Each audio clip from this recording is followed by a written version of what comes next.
Tonight on CTV News at 6, Alberta Separatists take the next step. Petition delivered as controversy swirls around the electors list leak. We have 3 permanent structures that are burnt to the ground. Wildfire season arrives, putting provincial plans to the test. Continue to see these grass fires that are getting out of control continue over the next few weeks. And 10 years since the beast tore into Fort McMurray, the smoldering effects of the costliest natural disaster in Canadian history. There's still people fighting insurance companies and builders and stuff like that to this day.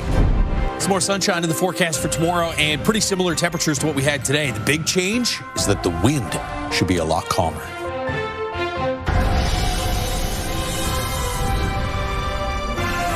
CTV Edmonton, local breaking news with Jeff Hastings.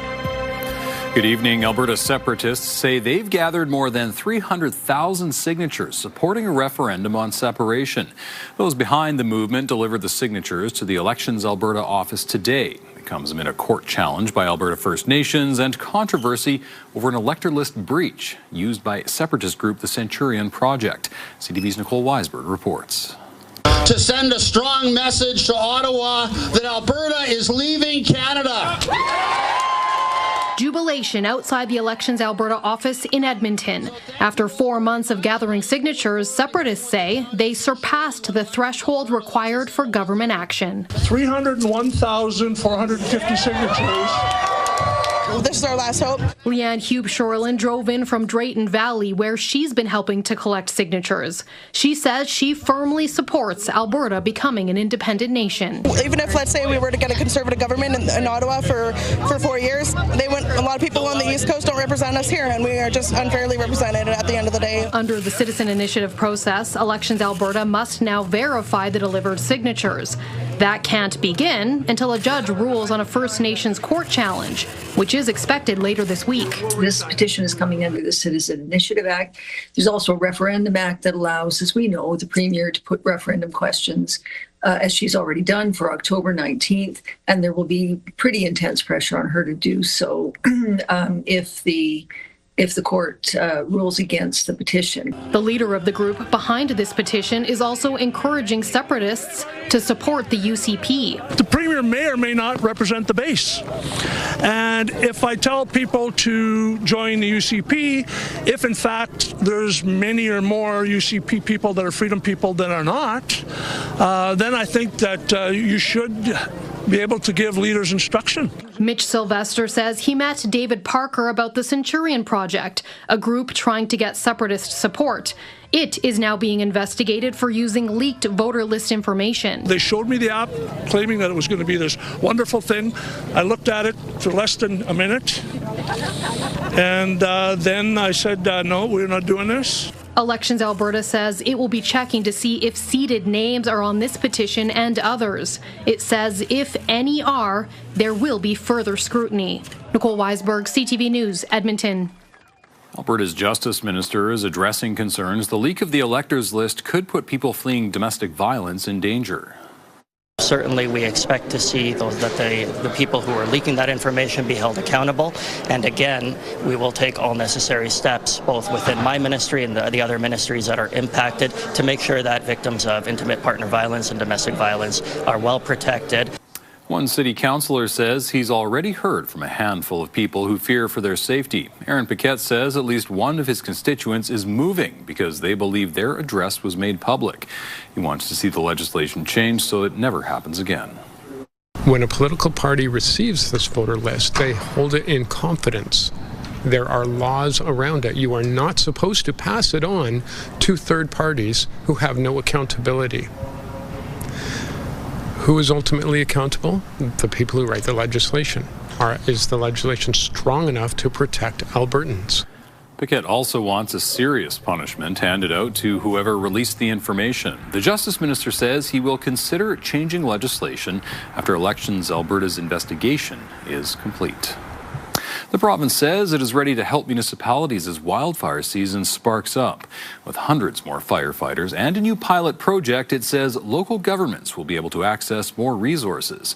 Curtis Goodrum has more on the province's plans, which were put to the test this past weekend. That fire jumped across the road and has burnt about 2.5 hectares of forest. We have 3 permanent structures that are burnt to the ground. A fire in Sandy Beach, 60 kilometres north of Edmonton, sent crews into action this weekend. Teams were able to get it under control after it damaged infrastructure in the summer village. This year, Alberta is introducing the Mutual Aid Incentive Pilot for the 2026 wildfire season. Forestry and Parks Minister Todd Loewen says that program was used for the first time this weekend by Sandy Beach. Municipalities can request up to $125,000 when dealing with fires. When municipalities have a fire breakout, they don't consider the costs. They consider the effectiveness of having as many boots on the ground as possible. To further help firefighting efforts this season, the province says it's hired more than 550 seasonal firefighters with the possibility of contracting more. It's also secured a new contract to buy 5 new water bombers. Right now, the province owns 4 and contracts out 14. These tools enhance the overall wildfire response by improving safety, effectiveness, and coordination between air and ground crews. The province says this weekend was not an anomaly for fires, with more expected as temperatures heat up. We'll probably continue to see these grass fires that are getting out of control continue over the next few weeks. While the emergency alert for Sandy Beach has been lifted, a fire ban is still in place. It didn't take much to set that fire off. From Sturgeon County, Curtis Goodrum, CTV News.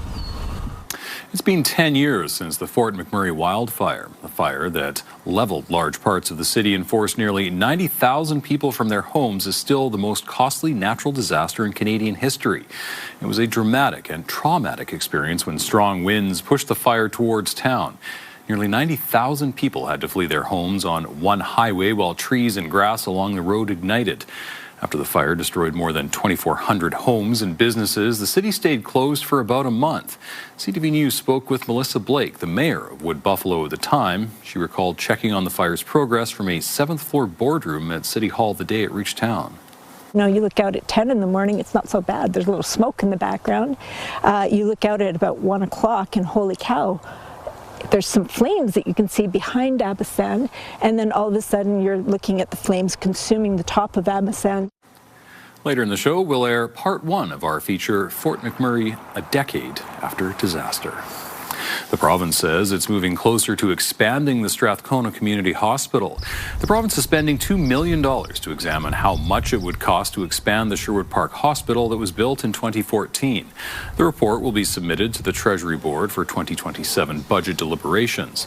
Area MLA Nate Glubish says his constituents tell him they want a full hospital. It's currently limited in the services it can provide.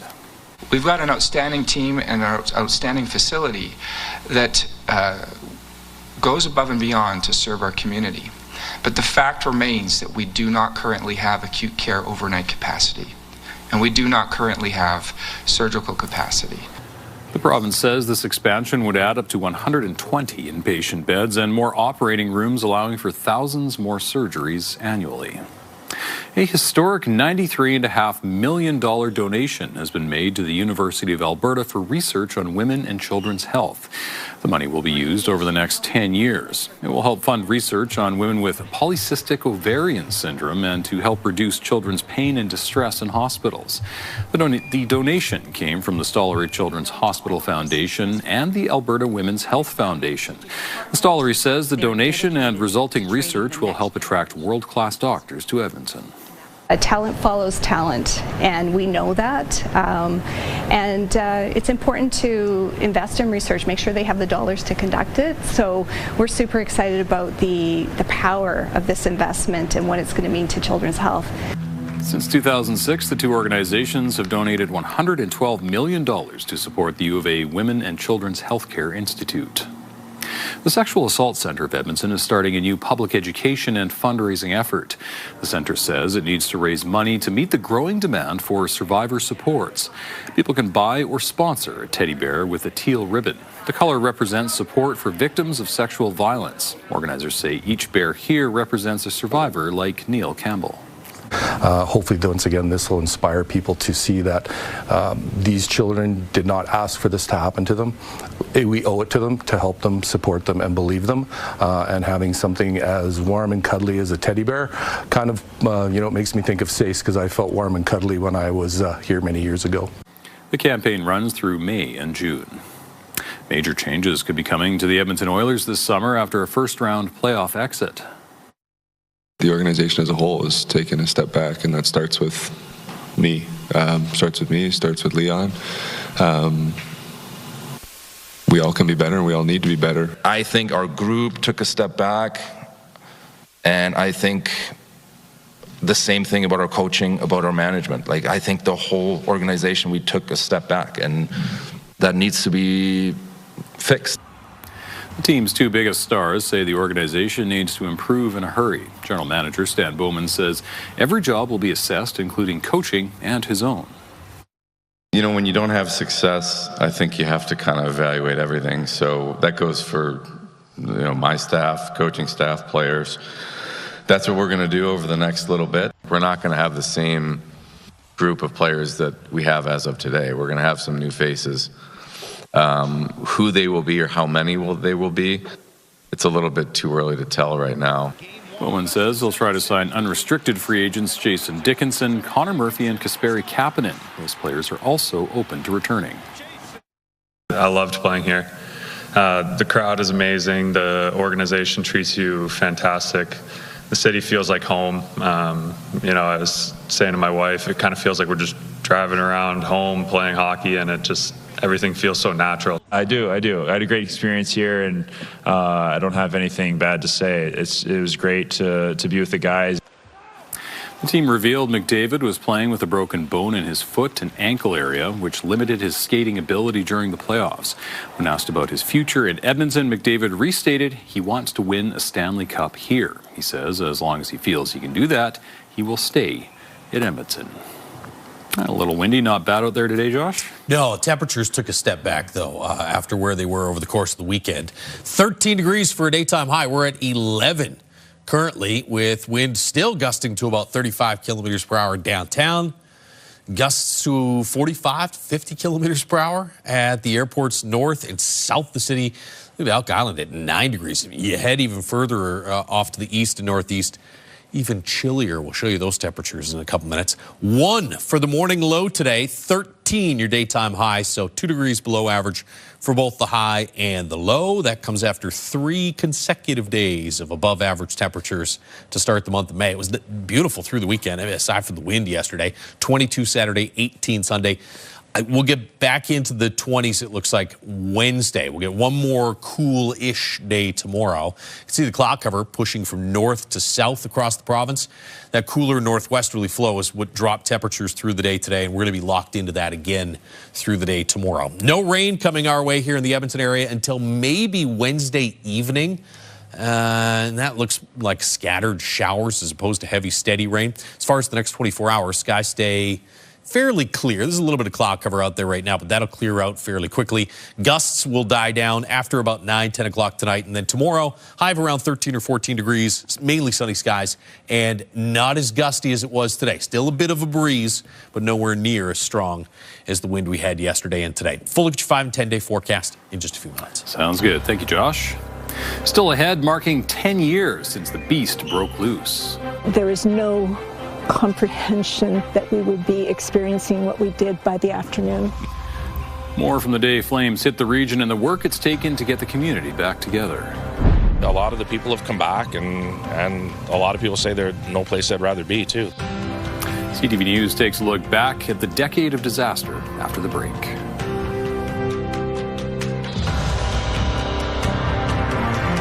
Programming brought to you by James H. Brown Injury Lawyers, the heavy hitters of injury law.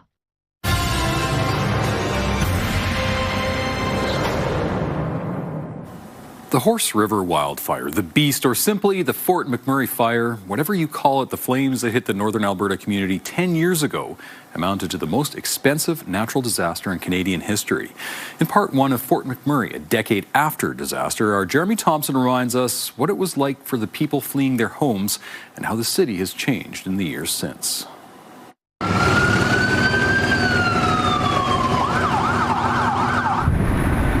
feel the heat. Holy. It was a day like no other. May 3rd, 2016. The wildfire that had been burning near the city of Fort McMurray for days turned towards town, whipped into a frenzy by strong winds. There is no comprehension that we would be experiencing what we did by the afternoon. Melissa Blake was mayor then. The fire was down here somewhere and moving this way. She recalls checking its progress from a 7th floor boardroom at City Hall. You know, you look out at 10 in the morning, it's not so bad. There's a little smoke in the background. You look out at about 1 o'clock and holy cow, there's some flames that you can see behind Abassan, and then all of a sudden you're looking at the flames consuming the top of Abassan. Let's go, let's go! Get on the buses! Traffic backed up on the only highway south out of Fort McMurray. As cars crawled along, flames devoured dry trees and grass beside them. 10 years later, Fort McMurrayites described the organized chaos of more than 80,000 people evacuating at once. Cassie Colson was an education assistant at an elementary school. Everything shifted really fast. The buses weren't able to come through. So us as a staff decided, well, we have to get the kids out of here. What are we going to do? So we piled all the kids that were left in every vehicle. As evacuees made their way south, they encountered empty gas stations and overflowing hotels. I'm running on fumes of gas. No single any drop in the tank. The fire forced many others north to oil sands camps, including Mayor Blake. She remembers being flown out of there days later, along with her neighbors and all their pets. I think it was the Suncor contracted WestJet planes that took us all out. There was no restriction on the animals, the big dogs, little cats, fish, it didn't matter. You could get on board that WestJet plane and they were going to take you somewhere. For the better part of a month, cities and towns across Alberta welcomed and supported evacuees with supplies and kind gestures. Some kids finished their school year in Edmonton classrooms. I used to go to St. Anne, which I got evacuated from it. So right now, today's my first day, so I was teaching a class a bit about some of the stuff I learned at St. Anne. Some people, like Justin Brandt, left the province as they waited for re-entry. A lot of people went back to where they're from, Newfoundland, Ontario, New Brunswick, Quebec. I heard of people going all over. As the weeks dragged on, cleanup crews took on the tall task of making Fort McMurray fit to live in again. Mayor Blake says calls to city staff became hostile as evacuees demanded information they didn't have or couldn't share. We were getting a lot of pressure and negative feedback saying, let us in, let us in, let us in. And we simply couldn't. Like I was looking literally at power lines that were snapping, crackling, and popping, and it just wasn't safe to bring people back. Fire crews managed to save roughly 90% of the city, including major municipal infrastructure like the water treatment plant, hospital, and schools.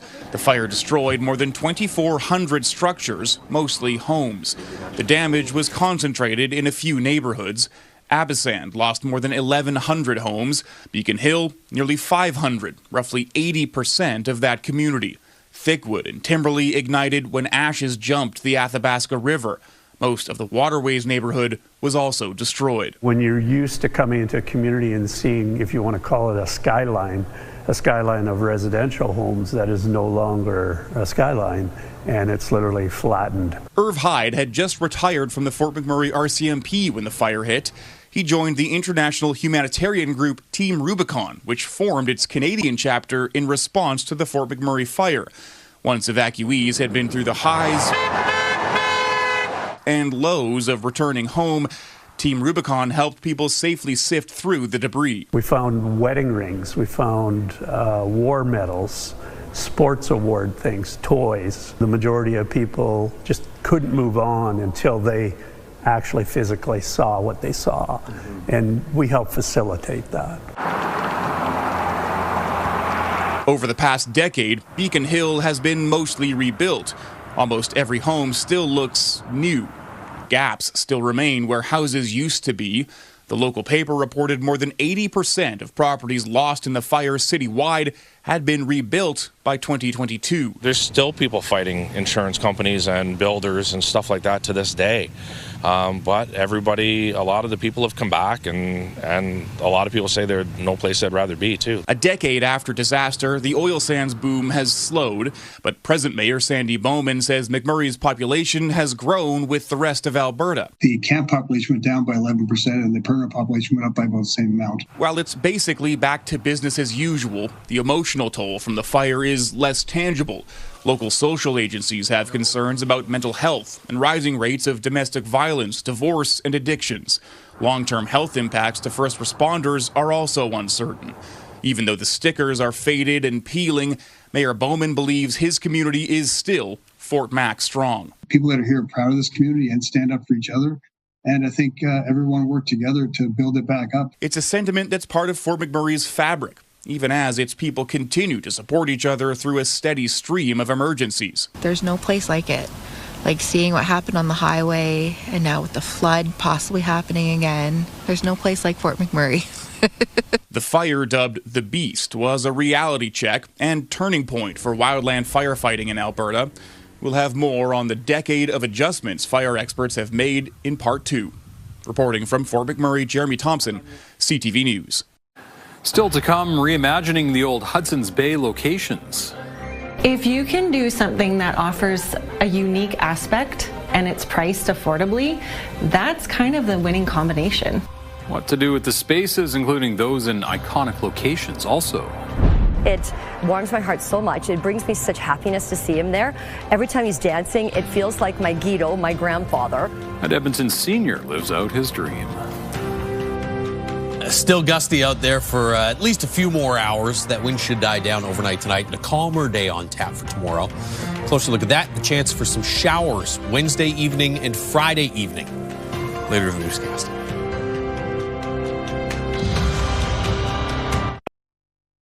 Programming brought to you by James H. Brown Injury Lawyers, the heavy hitters of injury law.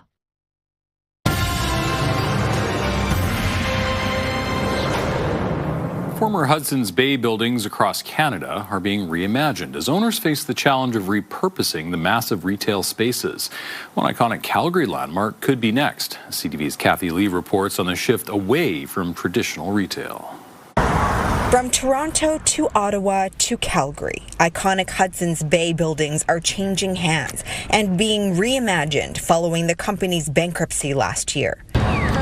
This one on Stephen Avenue in Calgary is set to be turned into residential units after locally based Astra Real Estate signed a deal to buy it. It might make it a lot more busy with all the people. I was actually thinking this would be cool if it was a condo building. One realtor says the downtown location makes it ideal for housing, but only if the conditions are right. If you can do something that offers a unique aspect and it's priced affordably, that's kind of the winning combination. A retail analyst says with Calgary's growing population, turning this former Bay building into condos could be a strong opportunity. But elsewhere in the country, owners are getting creative, filling these massive spaces. If the property is in a marquee location, they may cut it up, divide it up, and lease it out to a few other retailers. In Ottawa, a company has reached a deal to buy this former Hudson's Bay, but hasn't decided what to do with it yet. And at this closed Toronto location, a proposal to transform most of it into a self-storage facility has people divided. It's definitely an interesting location for storage, but I think a lot of people downtown need storage. I think it's the wrong location. Property owners say it's been difficult to repurpose buildings like these, citing market conditions, a change in big retail, and building constraints. The department stores it's sunsetted, and we just don't need the same space. And that's why it's been tougher for landlords to fill this space. A shift many landlords are now navigating. But at least for this space in Calgary, might be a nice change to what we have down here. It's one step closer to having a new purpose. Kathy Lee, CTV News, Calgary. I think every year a lot of us forget about windy season, which is now upon us in a major way. I actually had a text over the weekend. Is it windier than... Definitely. It's spring. Tomorrow is going to be a one-day break. We're back into some breezier conditions, it looks like. Wednesday, back into some warmer air Wednesday as well after a little bit of a cool down today and tomorrow. There's the River Valley Sky Cam brought to you by Action Furnace. Fixed right or it's free, 11 degrees. After hitting a high of 13 earlier today, Grand Prairie, Jasper at 16 degrees. Look off to the east and northeast, 5 in Lloydminster, 2 for the daytime high in Fort McMurray. It was 1 for a morning low here in Edmonton. A degree warmer than that for the high in Fort McMurray. You'll get back to about 11 degrees for a high tomorrow, so a little bit warmer tomorrow. Wind was also gusty across the northeast to about 45, 35 kilometers per hour. Cold Lake, Fort McMurray. We had max gusts to about 45 in Edmonton, and gusts in Red Deer got to around 60 kilometers per hour. In this cool northerly flow, there were even, looks like a couple of scattered flurries just off to the south of Fort McMurray. Showers in through the foothills. We'll see showers or maybe a few flurries in the southern foothills overnight tonight. You get this ridge sitting off to the west of us. Warm air there, cooler air off to the east and northeast. And so between those two, we had this cooler northwesterly flow that dropped in. And that's going to stick around for tonight and tomorrow. And then it moves out. And that warmer air from the west rolls in for Wednesday and the rest of this week. There's your chance of some precipitation off to the southwest of Calgary overnight tonight. Here in Edmonton, surrounding areas, skies stay pretty clear tonight. Mainly sunny skies again tomorrow. We'll get some increasing cloud through the day Wednesday. You get a low pressure system that'll move into northwestern Alberta. Nice kick of some warmer air out of the southwest ahead of that system. And then behind it, you get a chance of some scattered showers. Now, there's no really heavy, steady rain in the forecast for Edmonton or other parts of central and north central Alberta, but some hit and miss showers, maybe even some isolated thunderstorms there Wednesday, late afternoon, early evening, and then again Friday evening. Might see a few scattered showers, kind of a repeat pattern there with another low moving in. 2 degrees right now in Fort McMurray. It's 11 in Red Deer and Edmonton, 16 degrees currently in Grand Prairie. Still pretty windy out there from Edmonton off to the south and to the east. Gusts close to 50 kilometers per hour. Coronation, Lloydminster, 45 kilometer per hour gusts in Red Deer. We'll see those gusts die down by about 9, 10 o'clock tonight, and then calmer conditions for tomorrow. Still 10 to 20. It's still a breeze, but not as gusty as yesterday and today. Start the day at around the freezing mark and get up to about 13 or 14 degrees for a high tomorrow afternoon. 22 on Wednesday with that chance of a late day shower. Still cool Wednesday morning, around the freezing mark to start, but then 5 to 7 degree morning lows Thursday, Friday, Saturday. Daytime highs stay in the low 20s Thursday, Friday. By Mother's Day, we're in the low to mid 20s for daytime highs. So fairly mild pattern, and outside of scattered showers here and there, fairly dry pattern as well between now and the middle of the month. All right. Thank you, Josh. Still ahead on CTV News at 6, Prime Minister Carney pulls Canada closer to Europe. It's my strong personal view that as the international order will be rebuilt, but it will be rebuilt out of Europe. Navigating a potential post-NATO future and one of those diseases that at the moment there's no specific treatment to cure the disease after someone becomes infected. A rare disease claims lives on a cruise ship.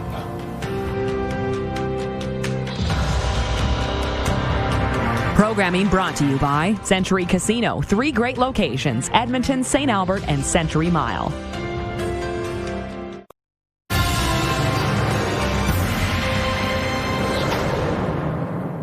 Prime Minister Mark Carney used his trip to Armenia to promise more military aid to Ukraine. He also spoke about the rules-based order being rebuilt in Europe.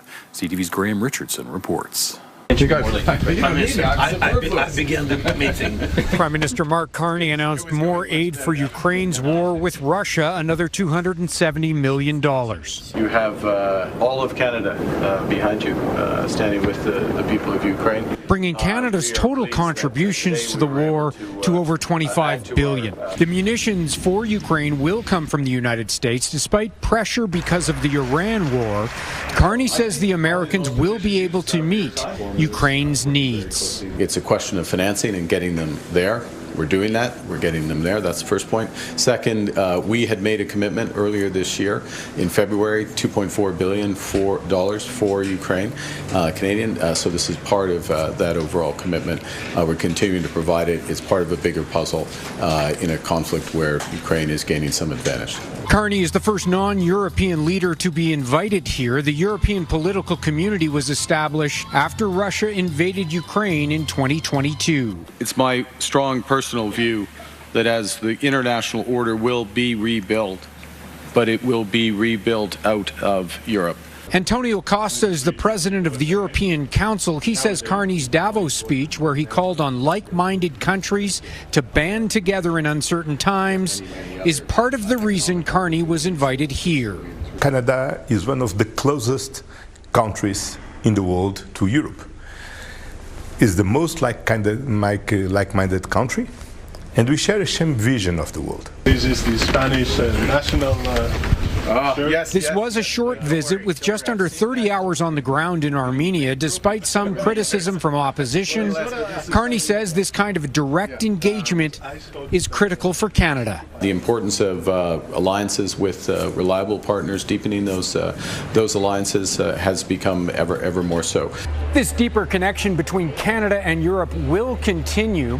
Mark Carney has the G7 coming up in the south of France in June. He was also asked to speak to the European Parliament sometime in the future, which he immediately agreed to. Graham Richardson, CTV News, Yerevan, Armenia. In the Middle East today, the UAE came under fire for the first time since the ceasefire began. Iran launched 4 cruise missiles, 3 of which were shot down. The 4th fell into the sea. The attack appears to be in response to U.S. efforts to reopen the Strait of Hormuz, with 2 American-flagged merchant ships successfully moving through the waterway. On social media, Donald Trump said the U.S., quote, shot down 7 small boats from Iran's military, adding, it's all they have left. 3 people are dead after a deadly outbreak aboard a cruise ship. Hantavirus is suspected to have caused the deaths and sickened several others. The vessel is now on lockdown, anchored near Cape Town, South Africa. CTV's John Venevali-Rao reports. Deck 4 is where the lobby is. In a video posted at the start of the voyage, an American travel blogger took his followers on a tour of the cruise ship, now stuck, unable to dock and to unload passengers amid a suspected hantavirus outbreak. And what's happening right now is very real for all of us here. In a new, tearful video, the blogger talks about the fears on board after 3 passengers died. There's a lot of uncertainty, and that's the hardest part.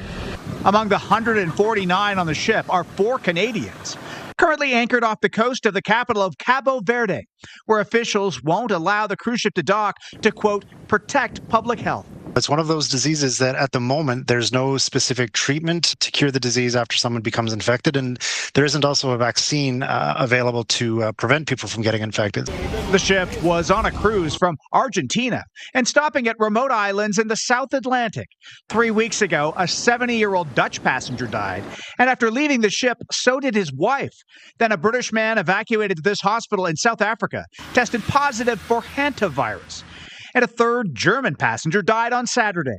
2 crew members still on board also have acute respiratory symptoms and will be removed for medical care. Hantaviruses are rare, mainly transmitted through contact with rodents or their droppings. It's what killed the wife of actor Gene Hackman last year. Symptoms can take weeks to appear, and human-to-human transmission is not common. So it's very rare for hantaviruses. In fact, the only hantaviruses that are known to cause human-to-human transmission originate from South America, and in particular areas like Argentina. In a statement, a WHO official stressed the risk to the wider public remains low. There is no need for panic or travel restrictions. Meanwhile, experts say there are only on average about 4 to 5 cases of hantavirus in Canada each year, typically linked to rodent exposures in rural parts of the western provinces. John Venevali-Rao, CTV News, Toronto. In New Jersey, a jet coming in for a landing clipped a light pole and a truck on a highway near the Newark airport. The moment caught on the truck's dash cam.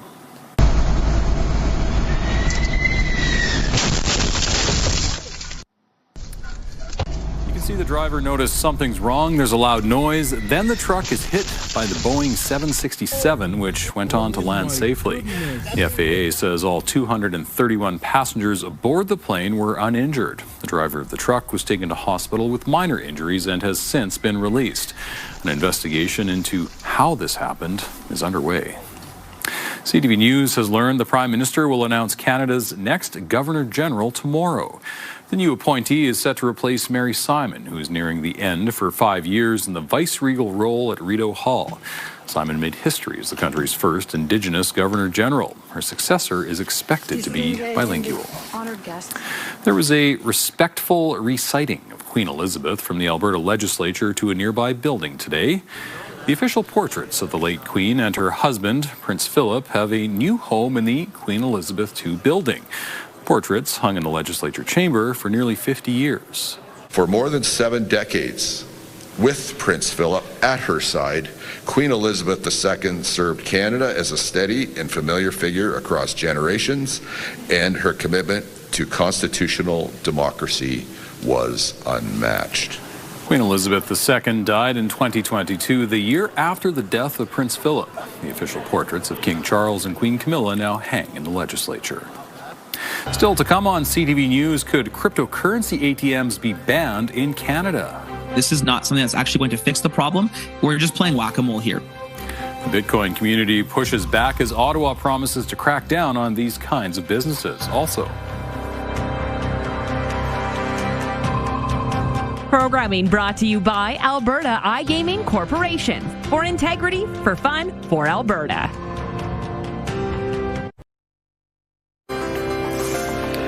checking on today's market numbers, the Canadian dollar closed near 73 cents U.S. Oil was up nearly $5, closing the day at $106 a barrel.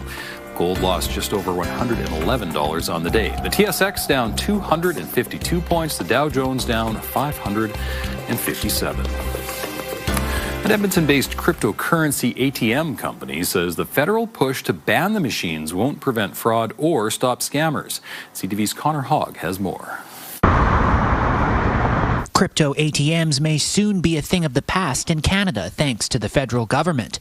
In its spring economic update, the feds propose cracking down on non-compliant money service businesses.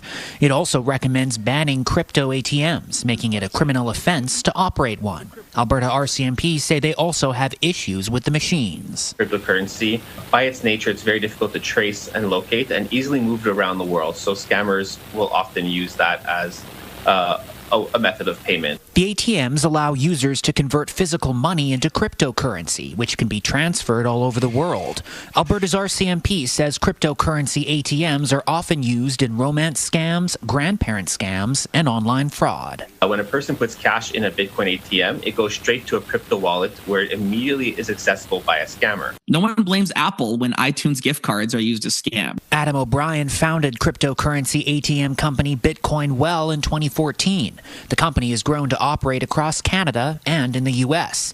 He says he heard about the federal government's recommendations by watching TV. So that was pretty disappointing. But at the same time, it's still just a proposal. And so with that proposal, we're hopeful that the government's going to consult industry. O'Brien says if Bitcoin ATMs were banned in Canada, his company would have to adapt its software for other uses. He says a ban wouldn't accomplish the goal of eliminating fraud. He wants to see more education targeting susceptible populations around how to prevent it. And this is not something that's actually going to fix the problem. We're just playing whack-a-mole here. I believe the downstream effects of this is a reduction of financial privacy and a reduction of financial rights. O'Brien says his company and other ATM operators will likely work together to advocate to the federal government. Let's use the tools that I know we have, and let's educate our Canadian citizens so that we can prevent fraud properly. The spring economic update says legislation would be required to implement its recommendations. Connor Hogg, CTV News, Edmonton. Edmonton International Airport now has its own loyalty program. The airport says it's the first one in Canada to come up with its own loyalty card. You can earn points for spending money at YEG. Points can then be redeemed for things like parking upgrades and promo cards. The airport says it will replace YEG Rewards and JetSet Rewards programs. YEG Rewards previously was really an email program with discounts. This allows us to be able to give you something back from a currency perspective with points. So it's really an upgrade to a true loyalty program. Another change at the airport, all new baggage x-rays will be fully installed by the end of summer. That will allow you to leave liquids inside your carry-on luggage when you go through security. The Metart is celebrating its 50th anniversary with a special exhibit. A golden anniversary is the feature pyramid display for the next couple of months. Construction on the Metart began in 1974. It opened September 1976. We continue to grow every year with more and more people visiting us. We do have people come from around the world. Our plants are from around the world. So it's always like a place for a home for our visitors, even those who live kind of in the city. So we're excited to celebrate it. You can see a golden anniversary until June 21st. Stony Plain is looking to brighten up its streets with the help of local businesses. Well, it's a simple but meaningful way for business to support the community beautification. This is ultimately this is about supporting the residents and the businesses and the community that we serve. For $50, the Adopt a Barrel program lets businesses take charge of a seasonal flower barrel. The town says the goal is to brighten downtown and surrounding areas. Registration goes until the end of May. Up next, a Shumka dancer decades in the making. It's a lot of fun. It turns into a party because there's dancing, there's music, there's laughter. But Edmonton Senior fulfills his dancing dreams. That story next.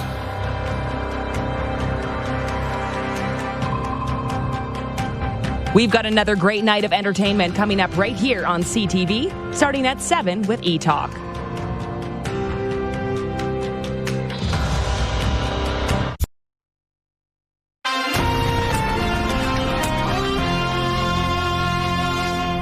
A senior in Edmonton accomplished his dream over the weekend. At almost 90 years old, he's the oldest person to take the stage as a Ukrainian dancer with Shumka. Amanda Anderson was there for his performance. And polka, and polka. With moves like these, you'd never know Victor Melik is about to turn 90. I think it's just remarkable. It warms my heart so much. It brings me such happiness to see him there. Every time he's dancing, it feels like my Guido, my grandfather. He's the oldest in the seniors Konsumka class. It's a lot of fun. It turns into a party because there's dancing, there's music, there's laughter, there's joking. And we are learning. He's also the oldest dancer from the school to ever take the stage at the Northern Alberta Jubilee Auditorium for their year-end performance. But first, one last rehearsal backstage. Then the seniors wait for their turn to perform. The seniors steal the show. Absolutely. I think they're pretty level with those little 3-year-olds who are so cute. Then it's showtime. It's so amazing to see him have that courage to get up on that stage, to remember his steps, to have fun with it. Melik says the crowd's reaction is his favorite part. You have to be there, especially for the applause. It is deafening. He got to enjoy a few extra seconds of it as the last one off stage. I planned that on purpose. If you're 89 years old and you're dancing on stage, I'm going to let you be the last one off and wave and soak up all that applause because he deserved it, like every other senior there does, but I think it's fantastic. I just love this and I really don't know what I'm going to do when I have to leave. Melik hopes to continue being the school's oldest performer as long as he's able. Amanda Anderson, CTV News, Edmonton. A little on the gusty side today. The wind should calm down, though, overnight tonight, and a calmer day on tap for tomorrow. Mainly sunny. We'll start the day at around the freezing mark, get up to about 14 tomorrow afternoon, so right around average, and then back into the 20s for Wednesday, Thursday, Friday. No heavy rain coming our way, but a chance of some scattered showers Wednesday evening and again Friday evening. We could probably use a little bit of moisture. Wouldn't object given to it, all the sure. fire bans out Absolutely. there and how dry it is in many areas. Right on. And the sunshine without the wind, that will be welcome. Don't get used to calm days. It is, like we said earlier in the newscast, it's windy season in spring, so you're going to have more breezy days than calm days, but take them when you can get them. Absolutely. Thanks, Josh, and thank you very much for sharing your time with us. For news anytime, try our website, cpnewsedmonton.ca. Have a great day.